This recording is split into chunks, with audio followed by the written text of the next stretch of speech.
The art critic at the gallery trashed my favorite painting for 20 minutes. I painted it. I was standing in the corner of the Meridian Gallery, nursing a glass of cheap white wine and trying to blend into the crowd at my own opening reception.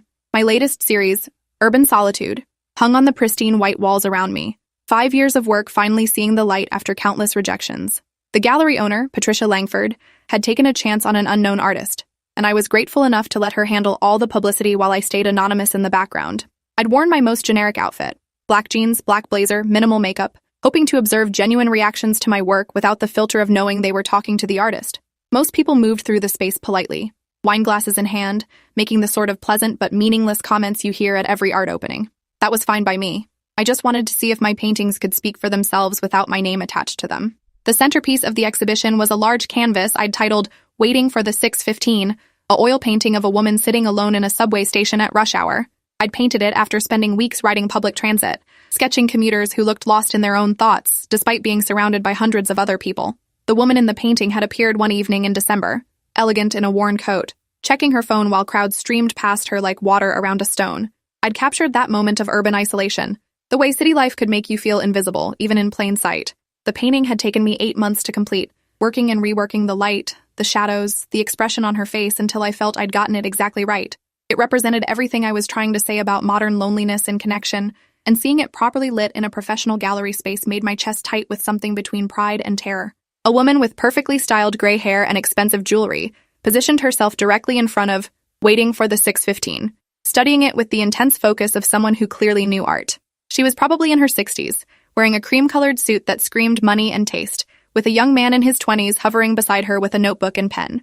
The setup immediately identified her as someone important in the art world, probably a critic or collector, with the young man as her assistant or intern. I moved closer, pretending to examine a smaller painting while straining to hear their conversation. The woman's voice carried the authority of someone accustomed to having her opinions taken seriously, and I found myself holding my breath as she began to speak. This could be the review that launched my career or destroyed it before it even started. And she had no idea the artist was standing 6 feet away from her. The woman, whose nameplate I could now see read, Victoria Whitfield, began what could only be described as a systematic demolition of my painting. Her voice was crisp and confident as she pointed to different areas of the canvas, explaining to her assistant why each element demonstrated the artist's fundamental misunderstanding of composition, color theory, and emotional resonance. She described the subway setting as derivative urban realism that's been done to death, calling the lighting amateurish chiaroscuro that failed to create genuine atmosphere. According to Victoria, the woman's expression was melodramatic rather than genuinely melancholic, and the overall composition lacked the sophistication needed to elevate the mundane subject matter into something meaningful. She spoke with such certainty, such absolute conviction in her assessment, that several other gallery visitors began to gather around her, nodding along with her critique as if she were delivering a masterclass in art appreciation. Victoria's assistant scribbled notes frantically while she continued her analysis, pointing out what she called technical deficiencies in my brushwork and conceptual poverty in my artistic vision. She compared my painting unfavorably to Edward Hopper's work, saying that where Hopper created genuine pathos and psychological depth, this piece offered only surface-level sentimentality disguised as profundity. She noted that the artist had clearly studied the masters but failed to internalize their lessons, resulting in work that copied the appearance of serious art without understanding its substance. The gathering crowd murmured appreciatively at her insights, and I watched several people nod and move away from my painting as if Victoria had opened their eyes to its obvious flaws. A few even took photos of her nameplate, presumably wanting to follow up on her reviews later. The woman was systematically destroying my reputation in real time, and nobody had any reason to doubt her expertise. The critique continued as Victoria moved on to discuss the broader implications of what she saw as failed contemporary art. She used my painting as evidence of a larger trend toward emotional manipulation rather than genuine artistic expression, claiming that modern artists relied on easy subject matter like urban loneliness because they lacked the skill to tackle more complex themes. According to her, paintings like mine represented the democratization of art education leading to technical competence without artistic vision. She suggested that galleries like Meridian were doing a disservice to the art world by showing work that hadn't been properly vetted by established institutions and critics. Her assistant asked whether she thought emerging artists could overcome these limitations, and Victoria's response made my stomach clench. She said most young artists today were more interested in being artists than in creating art, focusing on identity and personal expression rather than mastering their craft and contributing to the broader cultural conversation. I felt my face burning as Victoria's audience grew larger and more engaged with her impromptu lecture. She had positioned herself as the expert educator, using my work as a cautionary example of everything wrong with contemporary painting.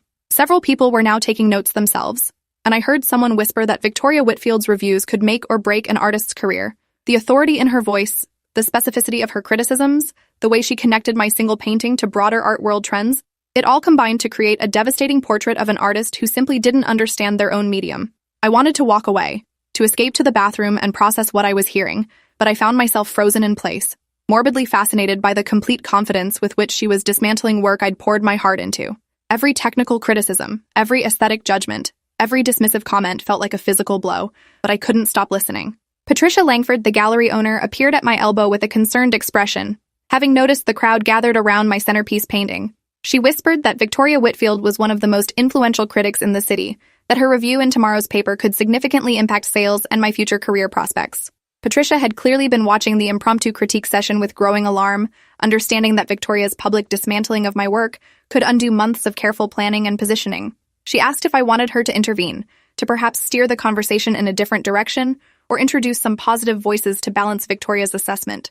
But I found myself shaking my head, needing to hear exactly what this expert thought of my work without any interference or damage control. If my painting couldn't stand on its own merits, if it was really as flawed as Victoria suggested, then I needed to know that truth, no matter how much it hurt to hear. Victoria's assistant asked her about the artist's background, wondering if knowing more about their training or influences might change her assessment of the work. Victoria laughed, a sharp sound that carried across the gallery, and said that good art should speak for itself regardless of the artist's biography or intentions. She explained that she never researched artists before reviewing their work because she wanted to encounter the paintings with fresh eyes, allowing the work alone to succeed or fail on its own merits. This approach, she claimed, was more honest and objective than the current trend toward contextualizing everything within the artist's personal story or social identity. According to Victoria, Waiting for the 6:15 failed not because of who painted it or why, but because it simply wasn't good enough to warrant serious attention from the art world. The painting revealed an artist who had ambition, but lacked the technical skill and conceptual sophistication necessary to execute their vision successfully. Her assessment was purely aesthetic, she insisted, untainted by external factors or personal sympathy. The irony wasn't lost on me that Victoria was praising her own objectivity while standing in front of a painting she was completely misreading. Everything she criticized, the lighting, the composition, the emotional tone, had been carefully planned and executed exactly as I'd intended. The derivative subway setting was deliberate, chosen because I wanted to find the extraordinary within the mundane, to show how universal experiences of loneliness could be both specific and timeless. The woman's expression, which Victoria called melodramatic, had been painted and repainted dozens of times until I captured exactly the right balance between resignation and hope that I'd observed in my model's face. The lighting that she dismissed as amateurish chiaroscuro had been studied from master paintings in museums, adapted to serve the emotional needs of my composition, rather than simply copied. But Victoria's confidence was so absolute, her expertise so seemingly comprehensive, that even I began to question my own artistic choices. Maybe I really didn't understand what I was trying to accomplish. Maybe 5 years of work had been a waste of time and materials. I excused myself to the bathroom, needing a moment away from Victoria's continuing critique and the growing crowd of people who seemed to be accepting her assessment as gospel truth. Staring at myself in the mirror, I tried to reconcile the confident artist who'd created Waiting for the 6:15 with the person who'd just heard it dismissed as technically incompetent and emotionally shallow. Victoria's specific criticisms replayed in my mind, each one designed to demonstrate my fundamental misunderstanding of painting, composition, and artistic purpose. But as I thought about her comments more carefully, I began to notice inconsistencies and assumptions that seemed based more on preconceived notions than on careful observation. She'd criticized my brushwork without examining it closely, dismissed my color choices without considering their emotional function, and assumed derivative intent without understanding my actual influences and goals. Her review was comprehensive and confident, but was it actually accurate? Or was she, like many experts, so committed to her own framework that she couldn't see what was actually in front of her? When I returned to the gallery, Victoria was still holding court in front of my painting, now explaining to a larger audience why emerging artists needed more rigorous training before being given gallery representation. She'd expanded her critique into a broader commentary on the state of contemporary art education, using my work as evidence that art schools were failing to teach fundamental skills and critical thinking. According to Victoria, paintings like mine represented a troubling trend toward self-expression over technical mastery, resulting in work that might be personally meaningful to the artist, but failed to contribute anything significant to the cultural conversation. She suggested that galleries had a responsibility to maintain standards, to distinguish between art that deserved public attention and art that was merely therapeutic exercise disguised as professional practice. Several people in the audience were nodding along, clearly impressed by her breadth of knowledge and the authority with which she connected specific technical criticisms to broader cultural issues. Patricia appeared beside me again, this time with barely concealed panic in her expression. She whispered that Victoria had just announced her intention to write a full review for tomorrow's paper, and that her preliminary comments suggested it would be devastating for both my career and the gallery's reputation. Patricia had built Meridian Gallery's credibility by showing carefully curated emerging artists, and a scathing review from Victoria Whitfield could undermine years of relationship building with collectors and other critics. She asked again if she should intervene, perhaps by introducing me to Victoria as the artist, thinking that a personal connection might soften the critic's assessment, or at least provide an opportunity for dialogue. But I found myself curious about how far Victoria would take her critique, how completely she would demolish work she didn't realize belonged to someone standing nearby. I told Patricia to let it continue, that I wanted to hear Victoria's complete assessment before deciding how to respond. The gallery owner looked at me like I was choosing professional suicide, but she nodded and stepped back, trusting my judgment even as she clearly thought I was making a terrible mistake. Victoria's assistant asked whether she thought the artist showed any promise, whether there were elements of the work that might be developed with proper guidance and training.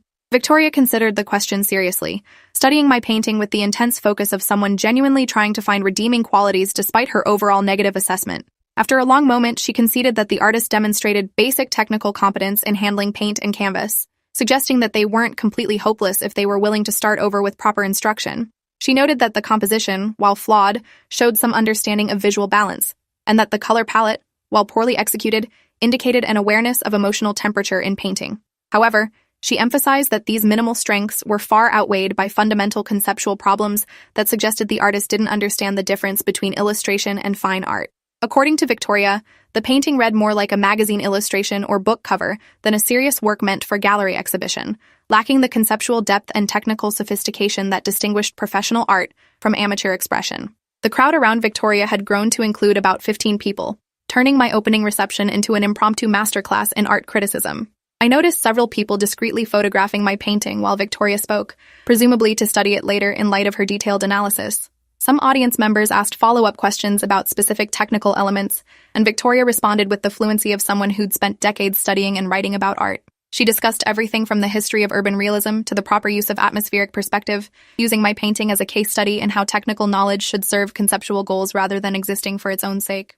Her expertise was impressive, her knowledge comprehensive, and her confidence absolute. She spoke like someone who'd never been wrong about art, who could assess a painting's worth with the same certainty that a scientist might measure temperature or weight.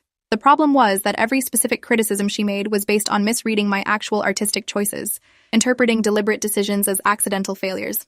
A woman in the audience asked Victoria about the current state of art criticism, wondering whether critics had a responsibility to encourage emerging artists even when their work was flawed. Victoria's response revealed her philosophy about the critic's role in the art world, and it made my chest tighten with recognition of how completely she misunderstood her own position. She explained that critics served as gatekeepers for cultural standards, that their job was to distinguish between work that merited serious attention and work that was merely personal expression masquerading as professional art. According to Victoria, encouraging mediocre work out of kindness did a disservice to both artists and audiences, preventing real talent from receiving the recognition it deserved while cluttering galleries with inferior work. She claimed that honest criticism, even when harsh, was more valuable than false encouragement, because it helped artists understand the gap between their ambitions and their current abilities. The irony was that Victoria's honest criticism was based on fundamental misreadings of my intentions and techniques, making her harsh assessment not only wrong but potentially damaging to an artist whose work she simply didn't understand. I made my decision in that moment, walking directly toward Victoria and her audience while she continued explaining why contemporary art criticism needed to maintain rigorous standards. The conversations around me seemed to fade as I approached, my heart pounding but my resolve strengthening with each step. When I reached the edge of the crowd, I cleared my throat and said in a voice that carried across the gallery, "Excuse me, Ms. Whitfield. I couldn't help but overhear your analysis of this painting." Victoria turned toward me with the polite but slightly annoyed expression of someone whose expert commentary had been interrupted by a presumptuous gallery visitor. She clearly expected me to ask a question or make a comment that would allow her to further demonstrate her expertise, but something in my expression must have suggested a different kind of interaction was about to unfold. The crowd around us sensed a shift in energy, conversations stopping as people turned to see what was happening. Patricia, who'd been watching from across the room, started moving toward us with an expression of alarm mixed with fascination. Victoria smiled at me with the practiced patience of someone accustomed to dealing with enthusiastic but uninformed art lovers at gallery openings. She asked if I had a question about her analysis, her tone suggesting she'd be happy to educate me further about the painting's obvious flaws and the broader issues it represented in contemporary art. I looked directly at her, then at the painting, then back at her face as I said, "I'm wondering if you might reconsider your assessment if you knew the artist's actual intentions and working methods." Victoria's expression shifted slightly, her professional smile becoming more fixed as she sensed a challenge to her authority. She replied that the artist's intentions were irrelevant to the work's success or failure, that good art should communicate effectively regardless of what the creator meant to accomplish. According to Victoria, focusing on artistic intention was a sign of critical weakness, an unwillingness to engage with the work on its own terms. She asked if I was perhaps a friend of the artist, suggesting that personal relationships often clouded people's judgment about artistic quality. The moment had arrived, and I felt surprisingly calm as I responded to Victoria's question about my relationship to the artist. Actually, Ms. Whitfield, I am the artist. I painted, waiting for the 6:15, and I've been standing here for the past 20 minutes listening to you completely misinterpret my work. The words came out steadily, without anger or defensiveness, just a simple statement of fact that transformed the entire dynamic of the conversation. Victoria's face went through a series of expressions: confusion, disbelief, embarrassment, and then something that looked almost like panic as she processed what I'd just revealed. The crowd around us had grown completely silent, everyone understanding that they were witnessing the kind of awkward encounter that would be discussed at art world parties for years to come. Victoria's assistant looked mortified, his pen frozen over his notebook as he realized he'd been documenting a critical disaster rather than an expert analysis. Patricia had reached us by now, her expression cycling between horror and fascination as she watched one of the city's most influential critics confront the artist she'd just spent 20 minutes demolishing in public. Victoria's recovery was swift but transparent, her professional composure reasserting itself even as I could see the calculations happening behind her eyes. She immediately began backpedaling, explaining that she always preferred to encounter work without biographical context, that her criticism was purely aesthetic and not intended as a personal attack on the artist. She suggested that her analysis could still be valuable as a demonstration of how work might be perceived by viewers who approached it without knowledge of the creator's background or intentions. According to Victoria, the disconnect between her reading and my intentions might actually reveal important information about how effectively the painting communicated its themes to uninformed audiences. She was essentially trying to reframe her comprehensive dismissal of my work as a constructive exercise in critical methodology, but everyone present could hear the desperation in her voice as she attempted to maintain her authority in an increasingly untenable situation. The confidence that had characterized her earlier critique had evaporated, replaced by the careful language of someone trying to minimize professional damage. I found myself oddly calm as I responded to Victoria's attempted recovery, perhaps because her misreadings had been so comprehensive that they'd moved beyond hurtful into the realm of simply incorrect. I explained that I'd been curious to hear an expert's unfiltered response to my work, that I'd learned valuable information about how critics approached contemporary painting, but that virtually every specific criticism she'd made was based on misunderstanding my actual techniques and intentions. I walked closer to the painting and began pointing out details she'd missed or misinterpreted. The careful gradation of light that created psychological rather than literal atmosphere, the deliberate choice of subway setting as contemporary equivalent to traditional genre scenes, the specific brushwork that built emotional texture rather than photographic detail. With each correction, Victoria's earlier certainty looked more and more like the kind of confident ignorance that occurs when expertise becomes dogma. Several people in the crowd were now looking back and forth between Victoria and me, clearly reassessing their earlier acceptance of her authority as they watched her scramble to maintain credibility. Victoria's assistant had stopped taking notes and was now staring at his mentor with an expression that suggested his faith in her expertise was undergoing real-time revision. The crowd that had gathered to hear her expert analysis was experiencing a masterclass in how critical authority could be constructed through confidence rather than accuracy. Some people began drifting away, clearly uncomfortable with witnessing Victoria's professional humiliation, but others seemed fascinated by the reversal of power dynamics, by seeing an established critic's assessment challenged by the artist whose work she'd dismissed. Patricia was hovering nearby, still unsure whether this confrontation would ultimately help or hurt the gallery's reputation, but clearly unable to look away from the dramatic scene unfolding in front of my centerpiece painting. The gallery opening had transformed from a polite social gathering into something much more unpredictable, the kind of event that people would remember and discuss long after the exhibition ended. Victoria made one final attempt to salvage her position, suggesting that the disconnect between her reading and my intentions might actually strengthen the work by creating multiple layers of meaning that viewers could discover through careful analysis.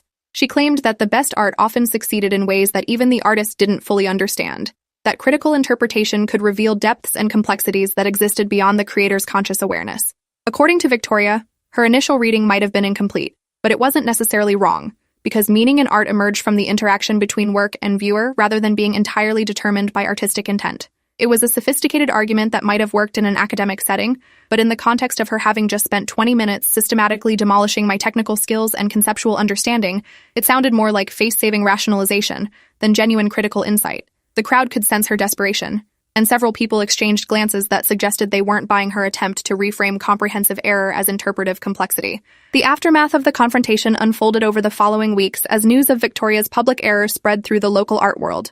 Several people who'd witnessed the exchange posted about it on social media, and the story grew with each retelling until it became a cautionary tale about the dangers of overconfident criticism. Victoria's review of my exhibition, when it appeared in the paper 3 days later, was notably restrained and focused more on general observations about emerging artists than on specific critiques of individual paintings. She made no mention of our gallery confrontation, but her assessment of Waiting for the 6:15 was markedly different from the dismissive commentary I'd heard in person. The review described the painting as an ambitious attempt to address urban isolation through traditional painterly means, acknowledging technical competence while questioning whether the approach was sufficiently innovative for contemporary discourse.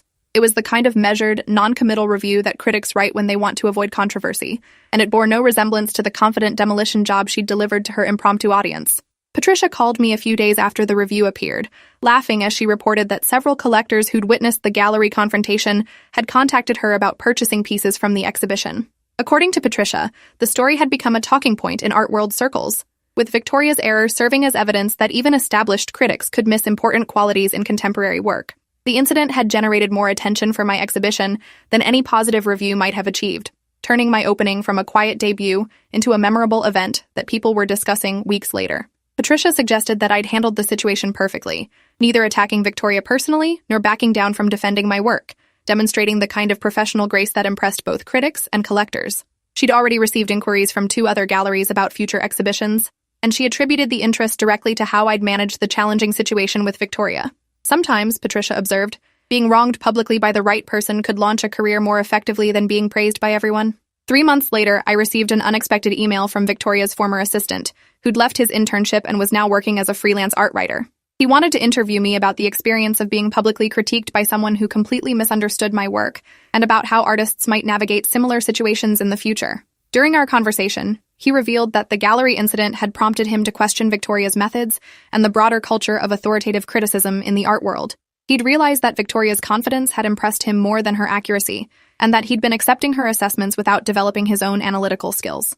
The experience had taught him to look more carefully at artwork before accepting any critic's interpretation, whether positive or negative, and to remember that expertise could sometimes become a barrier to genuine perception rather than a tool for deeper understanding. He was writing an article about the incident for an online art magazine, exploring how critics need to appear authoritative might sometimes prevent them from engaging honestly with unfamiliar work. A year after the exhibition, Waiting for the 6:15 was acquired by the city's Contemporary Art Museum for their permanent collection. The curator who made the acquisition mentioned that she'd heard about Victoria's initial dismissal of the piece, and that the contrast between the critic's assessment and the painting's subsequent recognition had influenced her decision to look more carefully at emerging artists whose work might be overlooked by established gatekeepers. The museum's press release about the acquisition noted the painting's sophisticated exploration of urban psychological states through carefully controlled painterly techniques, language that directly contradicted every criticism Victoria had made during her gallery commentary. The acquisition validated not just my individual work, but also Patricia's eye for recognizing quality that more established figures had missed. It demonstrated that critical authority could be wrong, that confident dismissal wasn't the same as accurate assessment, and that artists needed to trust their own vision even when experts questioned their judgment. Appreciate you watching this far. If you enjoyed it, drop a like, leave a comment, and subscribe so you won't miss the next story.